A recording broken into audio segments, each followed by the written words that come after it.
क्या एक इंसान जो अपने ही रिश्तेदारों की मौत का कारण बना, वही आगे चलकर करुणा का प्रतीक बन सकता है? क्या काला जादू सीखकर बदला लेने वाला लड़का सच में मोक्ष पा सकता है?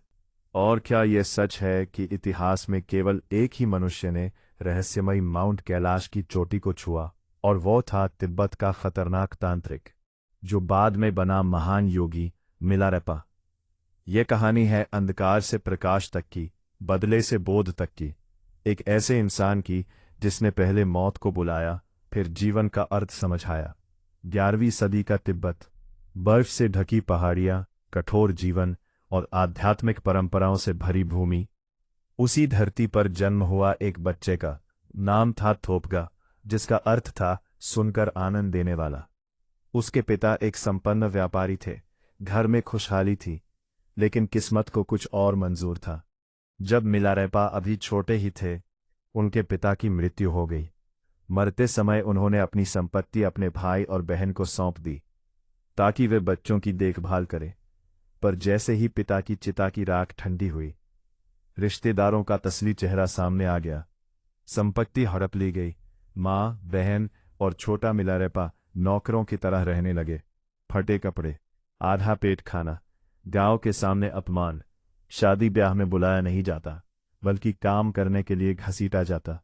ने रोते हुए कहा, अगर तुम मेरे बेटे हो तो इन सब का बदला लो। यहां से एक मासूम बच्चा बदलने लगा। उसके दिल में नफरत ने घर कर लिया। मिलारेपा घर छोड़कर निकल पड़े। उनका लक्ष्य था शक्ति, ऐसी शक्ति जिससे वे सब कुछ नष्ट कर सके। वे काले तांत्रिक गुरु के पास पहुंचे। वर्षों तक उन्होंने गुप्त मंत्र, विनाशकारी साधनाएं और मौसम को नियंत्रित करने की विद्या सीखी। कल्पना कीजिए, एक युवा लड़का जो दिन रात मृत्यु के मंत्र जप रहा है। और फिर आया वो दिन। उनके चाचा के घर शादी थी। पूरा गांव जमा था। मिलारेपा ने एक गुफा में बैठकर अनुष्ठान किया। कहते हैं उन्होंने ऐसी शक्ति जगाई कि जश्न के बीच घर की छत गिर गई। 30 से अधिक लोग मारे गए, लेकिन उनका बदला अभी पूरा नहीं हुआ था। उन्होंने ओलों की ऐसी वर्षा करवाई कि पूरे गांव की फसल नष्ट हो गई। भूख, चीखें, मौत। क्या उन्हें सुकून मिला? नहीं। रातें लंबी होने लगी, नींद गायब, हर चीख उनके कानों में गूंजती। बदले ने खालीपन दिया। उन्होंने समझा, उन्होंने अपने कर्मों से खुद को नरक में धकेल दिया है। उन्होंने तांत्रिक मार्ग छोड़ने का निर्णय लिया। वे सच्चे गुरु की खोज में निकल पड़े। कई साधुओं से मिलते हुए अंततः वे पहुंचे मारपा लोटसावा के पास। मारपा साधारण दिखते थे। न वे गुफा में रहने वाले सन्यासी थे, न ही पारंपरिक भिक्षु। वे किसान थे, गृहस्थ थे और भारत से महान सिद्धों की शिक्षाएं लाए थे, जैसे नारोपा और तिलोपा की परंपरा। मिलारेपा को लगा, अब मुझे ज्ञान मिलेगा। लेकिन यहां से शुरू हुआ उनका असली तप। मारपा ने उन्हें कोई मंत्र नहीं दिया। उन्होंने कहा, पहले मेरे लिए एक पत्थरों का ऊंचा टॉवर बनाओ। मिलारेपा ने अकेले पहाड़ों से पत्थर ढोए। कोई मजदूर नहीं, कोई मदद नहीं। उनके हाथ फट गए, पीठ छिल गई, खून बहता था। फिर भी वे काम करते रहे। महीनों की मेहनत के बाद जब टॉवर तैयार हुआ, मारपा बोले, गलत दिशा में बनाया है, इसे तोड़ दो। मिलारेपा ने बिना प्रश्न किए टॉवर तोड़ दिया। दूसरी जगह फिर निर्माण हुआ। फिर महीनों की मेहनत, फिर आदेश, इसे भी गिरा दो। तीसरी बार, चौथी बार, हर बार वही पीड़ा, हर बार वही अपमान। गांव वाले उनका मजाक उड़ाते थे। कुछ कहते, तुम्हारा गुरु तुम्हें मूर्ख बना रहा है। लेकिन मिलारेपा चुप रहे। वे जानते थे, प्रायश्चित है। मारपा अक्सर उन्हें सबके सामने डांटते थे। कभी कभी उन्हें सभा से बाहर निकाल देते। एक बार जब मिलारेपा ने शिक्षा मांगी, मारपा ने उन्हें लात मारकर बाहर फेंक दिया। उनकी पत्नी डाकमेमा को दया आई। उन्होंने छिपकर मिलारेपा को मंत्र दिलवाने की कोशिश की। लेकिन जब मारपा को पता चला, वे क्रोधित हो गए। मिलारेपा टूट चुके थे।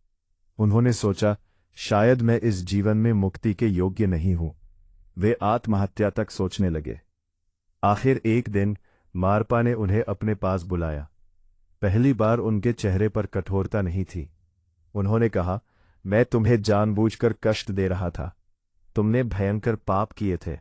अगर मैं तुम्हें तुरंत ज्ञान दे देता तो तुम्हारा कर्म शुद्ध नहीं होता। उन्होंने बताया कि उन्हें स्वप्न में अपने गुरु नरोपा से संकेत मिला था कि मिलारेपा को कठोर तपस्या से गुजरना होगा। मारपा ने कहा, तुम्हारे सारे पाप अब शुद्ध हो चुके हैं। और फिर उन्होंने उन्हें महामुद्रा और गूढ़ तांत्रिक शिक्षाएं दी। ज्ञान मिलने के बाद मारपा ने उन्हें पहाड़ों में भेज दिया। वर्षों तक मिलारेपा गुफाओं में अकेले रहे, नेटल खाकर जीवित रहे। उनका शरीर हरा पड़ गया। वे घंटों, दिनों, महीनों ध्यान में बैठते, कभी कभी बर्फ में बिना कपड़ों के ध्यान करते।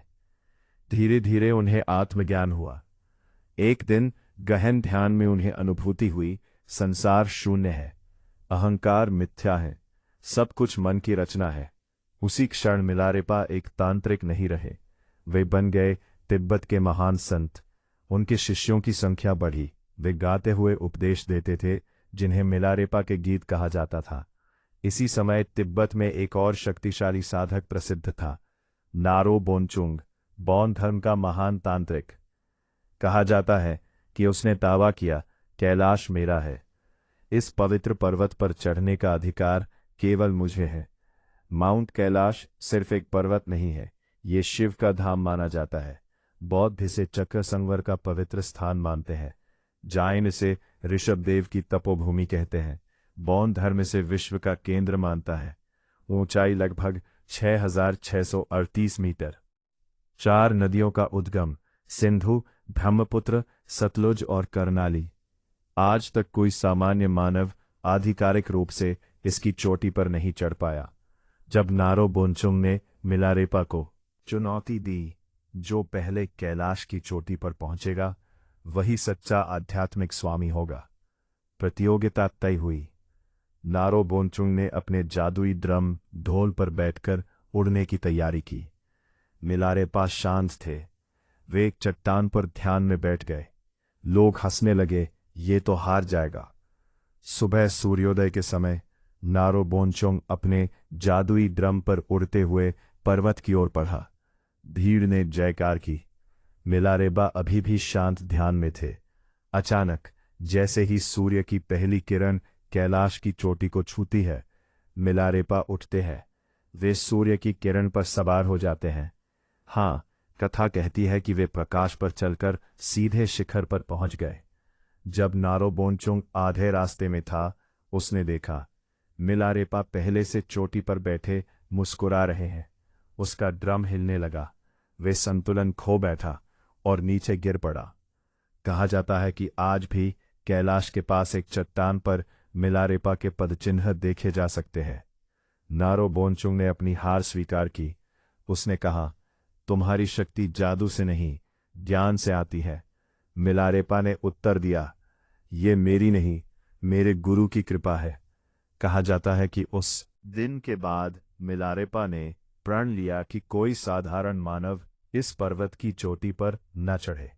इसीलिए आज भी चीन सरकार ने चढ़ाई पर प्रतिबंध लगाया है। कई पर्वतारोही प्रयास करके लौट आए। पर्वत के पास मौसम अचानक बदल जाता है। यह पर्वत आज भी रहस्य बना हुआ है। यह कहानी केवल चमत्कार नहीं है, यह प्रतीक है अहंकार बनाम ज्ञान, शक्ति बनाम करुणा, तंत्र बनाम ज्ञान। नारो बोनचुंग शक्ति दिखाना चाहता था। मिलारेपा शांति में स्थिर थे और अंत में शांति जीती।